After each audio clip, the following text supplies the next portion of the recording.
Wala po bang plano ang ating Pangulo na pakiusapan po sila?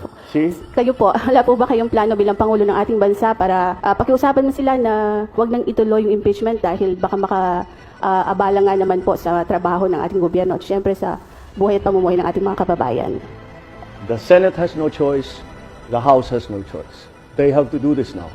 Once the impeachment complaint was filed, tumakbo na ang proseso. Sir, may nagsampa na po ng impeachment complaint against Vice President Lenny Robredo. I won't allow. I won't. Do you think, sir, may basihan po para ma-impeach nga po siya? What are your thoughts po? Look, we just had an election. Guys, lay off. Just stop it. You can do other things, but do not tinker with the structure of government. I will not countenance it. Elected yung tao. So, why do you have to? Is it just because it keeps on harping on me? Yeah, this is a democracy. It's freedom of speech. Wala naman, there are no overt acts. Kakatapos lang ng eleksyon. Bakit mo sirayan bayan?